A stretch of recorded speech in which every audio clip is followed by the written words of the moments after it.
Bonjour et bienvenue dans le webinaire Magasin de producteurs, quels sont les facteurs de réussite, comment rester dans la course. Je suis Anaïs Cavaz, comptable conseil au CERF France et spécialisée magasin de producteurs. Alors, comment va se présenter ce webinaire aujourd'hui? Nous allons commencer d'abord par contextualiser et regarder un petit peu la conjoncture pour les circuits courts et les magasins de producteurs. Nous allons poursuivre avec les belles années pour les magasins de producteurs, le retour notamment sur les résultats de la période 2020. Et ensuite, 2021, l'année du changement, l'impact de la Covid et les améliorations possibles. Alors, le contexte, un magasin de producteurs, qu'est-ce que c'est? Un magasin de producteurs, c'est un collectif d'agriculteurs qui commercialisent leurs produits dans un lieu commun physique, ouvert régulièrement et dont le capital est détenu par des agriculteurs. Ensuite, nous avons donc 70% des produits qui sont issus des fermes des agriculteurs membres du magasin, des associés. Et nous avons 30% maximum qui peuvent provenir de coopératives agricoles, artisans, producteurs non membres du magasin. Alors pourquoi est-ce qu'on parle beaucoup des circuits courts ces derniers temps? On a 65% des Français qui ont consommé des produits issus des circuits courts au moins une fois par mois. Et 82% d'entre eux qui ont fait leurs achats dans des points de vente physiques, c'est-à-dire à la ferme, dans les magasins de producteurs ou sur les marchés. Et d'ici à 2022, avec les plans alimentaires territoriaux, on aura 50% des produits qui seront issus des circuits courts bio ou de qualité pour approvisionner la restauration collective. On voit donc que les magasins de producteurs et les circuits courts ont encore de belles années devant eux. Alors, les magasins de producteurs, c'est un modèle économique spécifique qui évolue dans un contexte de consommation qui l'influence. Et nous allons voir maintenant les tendances actuelles de consommation. Alors, les consommateurs français, qu'est-ce qu'ils veulent? Ils veulent plus de protéines végétales. On voit qu'on a une baisse de la consommation de viande d'environ 2 kg par an et par personne. On a le porc, par contre, qui reste majoritaire, mais on a une répartition entre le bœuf et la volaille, plus de volaille pour moins de bœuf. Et 30% des Français se disent flexitariens. On a le scoring nutritionnel aussi qui impacte les Français, avec le Nutri-Score donc présent sur les emballages, 3/4 des Français qui achètent des produits étiquetés. On a le conditionnement avec le vrac. On a 4 Français sur 10 qui achètent en vrac et 1 Français sur 5 qui achètent régulièrement. On veut aussi plus d'achats responsables, d'achats équitables. On a le Made in France qui reprend de la place dans les filières alimentaires. C'est pas tout, le français aussi, il multiplie les lieux d'achat. On a 1 Français sur 2 qui se fournit dans plus de 5 commerces différents par mois. Le e-commerce se développe petit à petit aussi sur la filière alimentaire avec plus 3,6 points à fin 2020. Et enfin, l'anti-gaspi, avec les dates courtes, les prix réduits, on a un tiers des Français qui en achètent et 24% des Français qui ont utilisé une appli anti-gaspi. Donc voilà les tendances actuelles de consommation dans lesquelles évoluent les magasins de producteurs et qui sont à prendre en compte pour ne pas louper un tournant. Alors, les circuits courts, qu'est-ce que c'est? Je vais vous présenter les chiffres clés. Ils sont représentés par 14 680 exploitations qui commercialisent donc une partie de leur production en circuit court, par le biais de 3 circuits majoritaires, 63% à la ferme, 33% sur les marchés et 31% auprès des commerçants. Donc vous l'aurez compris, on peut avoir plusieurs circuits pour une seule et même exploitation. Et leur chiffre d'affaires de vente en circuit court, il peut varier entre 10 et 75% de leur chiffre d'affaires total. Donc nous, on s'est intéressé plus particulièrement aux magasins producteurs et le CERF France produit une étude sur les magasins de producteurs. Donc, je vais vous présenter déjà l'échantillon de notre étude. Donc, notre étude, elle est basée sur un certain nombre de magasins de producteurs, à 50% ruraux et à 50% urbains, basés sur le territoire Auvergne-Rhône-Alpes. Alors, au niveau de la localisation des magasins, on a 45% en zone non commerciale mais passante et 35% en zone commerciale. Ils sont globalement de création assez récente, la moitié ont entre 5 et 10 ans. Au niveau des locaux, on est sur un local de 150 mètres carrés avec 73 mètres carrés de stockage. Le nombre d'associés, donc on en a parlé tout à l'heure, c'est ceux qui doivent apporter au moins 70% des produits à la vente. Ils sont au nombre moyen de 11 par magasin. Et donc ils doivent tenir la gestion du magasin, s'occuper des salariés, tenir des permanences. Ça représente un total de 273 heures par an passées au magasin pour les associés. Ils sont accompagnés de salariés, en moyenne 2 équivalents temps plein. Et on a parlé tout à l'heure aussi qu'en face de ces 70% de produits apportés par les membres du magasin, on a aussi 30% maximum qui sont apportés par ce qu'on appelle les dépôts-vendeurs, qui sont au nombre de 30 en moyenne par magasin. Alors, les magasins producteurs, comme on l'a vu tout à l'heure, l'importance aussi, c'est le nombre de jours d'ouverture. C'est un nombre de jours d'ouverture souvent plus élargi que la vente à la ferme. On est à 4,3 jours en moyenne. Alors, on a vu que les magasins producteurs avaient de belles années. C'est ce qu'on va voir avec ces chiffres. Le chiffre d'affaires est en croissance. Au niveau de la moyenne, on est passé en 2018 de 1 million à 2020 à 1,3 million. Et au niveau du quart supérieur, on est passé de 1,7 million à 2,4 millions. Donc, vous allez vous demander qu'est-ce que c'est le quart supérieur.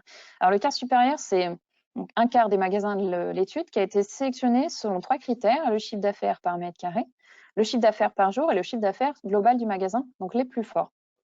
Donc, c'est un petit peu l'échantillon les plus performants et l'exemple à suivre.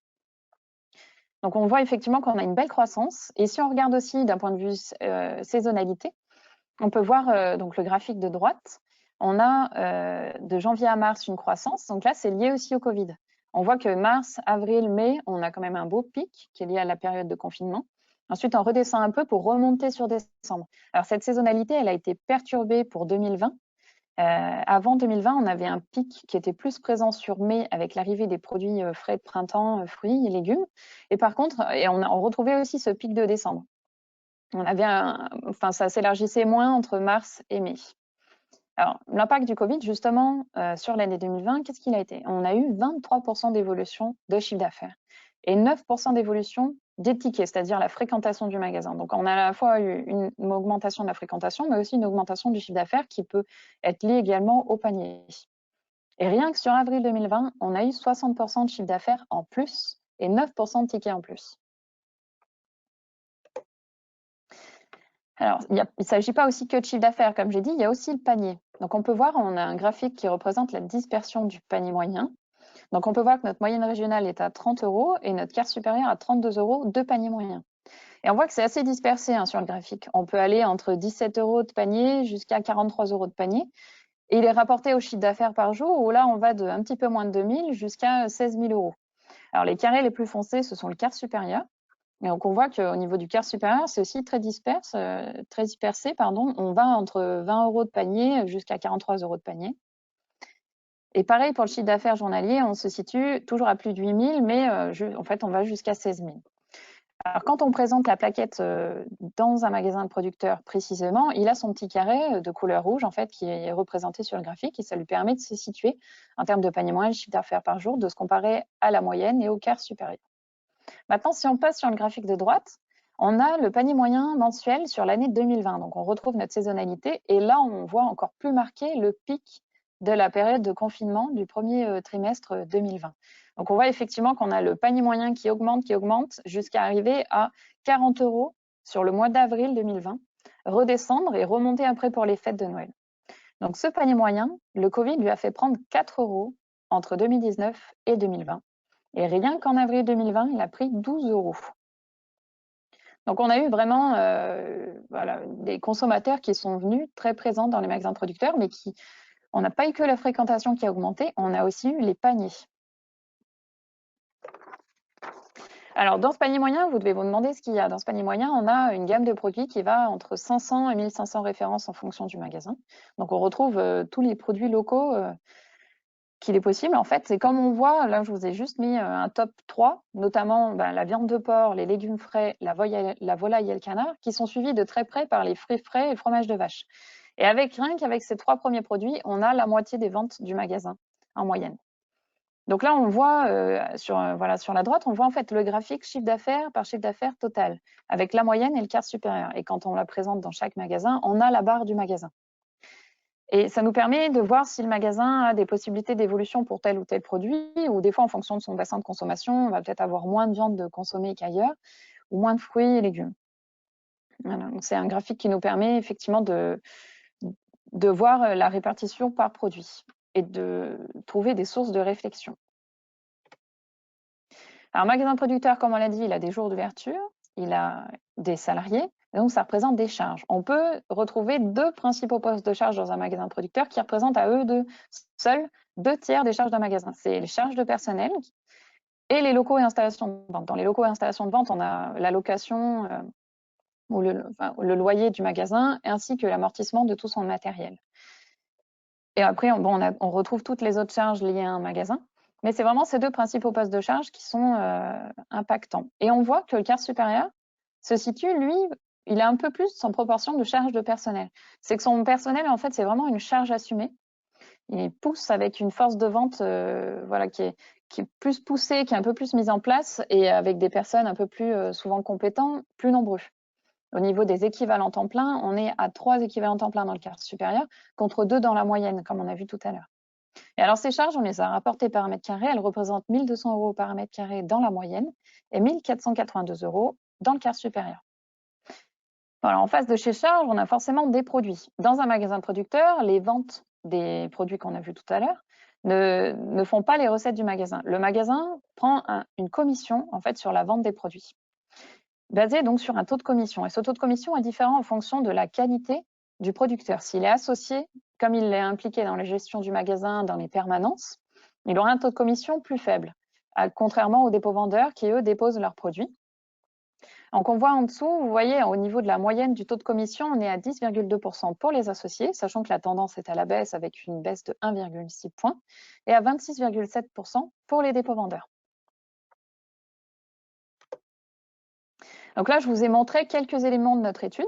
Donc, il y en a d'autres qui sont aussi sur la communication. On n'a pas pu tout montrer aujourd'hui. Et on a pu donc en tirer quelques facteurs de clés de succès, notamment l'implantation. C'est très important d'être implanté dans des zones commerciales, voire au moins passantes, et avec une surface de vente d'au moins 100 mètres carrés, pour avoir une gamme de produits suffisante, des références en bio, des signes de qualité, et aussi des appellations d'origine protégée. Et voilà. Et un autre point très important, c'est les places de stationnement. Donc, on l'a vu, on a moitié des magasins en zone rurale, zone urbaine. Il faut voir, même en zone urbaine, si les tendances sont à faire ces achats avec les véhicules. Donc, les places de stationnement sont très importantes et c'est souvent un premier point de blocage. En termes de chiffre d'affaires, on est, pour être dans les facteurs clés de succès, au moins à 14 000 € du mètre carré. On a un chiffre d'affaires qui se rapproche finalement de la grande et moyenne surface. On a les magasins producteurs qui se professionnalisent. Au niveau du panier moyen, comme on l'a vu, il est maintenant de 30 € sur l'année 2020. On se rapproche du panier moyen de grands frais à titre indicatif qui est de 45 €.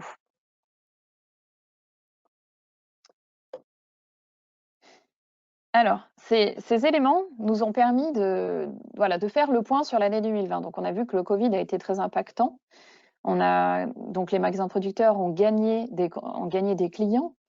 Ils ont aussi gagné en panier moyen. Et maintenant, la question, c'est qu'est-ce qu'il faut faire justement pour rester dans la course? Parce que quand on regarde un petit peu au niveau des tendances 2021, on a une augmentation pas une augmentation, on a des incertitudes sur le pouvoir d'achat. On a aussi la grande et moyenne surface qui va de plus en plus sur les produits locaux, donc on a une concurrence et une guerre des prix. Donc, il faut voir que les magasins producteurs continuent donc de suivre les tendances de consommation qu'on a vues tout à l'heure, le vrac, le local, il n'y a pas de souci. Et ensuite, d'autres éléments. Donc, rester dans la course, par exemple, ça passe par la fidélisation du client. Dans notre étude, on a une partie sur tout ce qui est communication, fidélisation, et on se rend compte finalement que c'est quelque chose qui est assez peu utilisé par les magasins producteurs. On a très peu de fichiers clients, ils n'arrivent pas bien à se rendre compte finalement dans quel périmètre géographique se situent leurs clients. Donc, c'est assez difficile si on veut envoyer, rien que faire du mailing, c'est pas possible. Souvent, ils n'ont pas récupéré les adresses mail. Rien que les flyers, réussir à toucher finalement sa clientèle, c'est assez compliqué. C'est encore quelque chose qui a concrétisé pour les magasins producteurs. On a le drive et le click and collect qui ont été mis en place pendant le Covid par la plupart des magasins, souvent de manière un petit peu de fortune, mais quelques magasins l'ont quand même poursuivi après. Donc, c'est à voir si ça peut perdurer dans le temps. Ça permet peut-être de toucher un autre type de clientèle. Et ensuite, la communication externe, comme je le disais un petit peu avec la fidélisation, le mailing, on peut avoir aussi les flyers, la communication par radio. En fait, on a pas mal de communication externe qui est possible et c'est souvent compliqué ou par les réseaux. Et on se rend compte que les magasins de producteurs, ils commencent à aller vers la communication externe, mais c'est petit à petit, c'est des petits pas. Certains ont créé un site internet, des vidéos sur YouTube, mais c'est vrai que c'est encore quelque chose qui a travaillé. Finalement, un producteur dans un magasin producteur, il a plein de casquettes différentes. Il a la casquette, donc déjà, il est chef d'exploitation, il gère un magasin, il gère du personnel, il doit gérer les approvisionnements, les stocks, pas que pour lui aussi, la vente, donc une casquette de vente, être auprès du consommateur.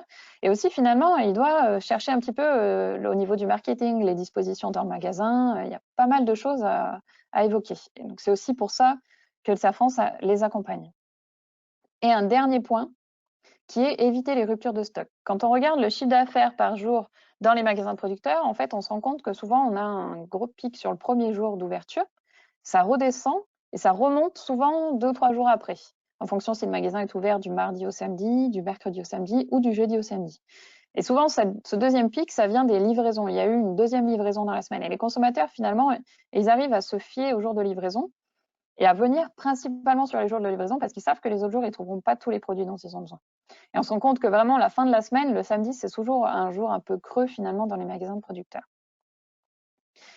Voilà. Donc, notre étude, pour conclure, on a un outil de conseil et de diagnostic qui est rare, mais qui est très apprécié par nos clients magasins.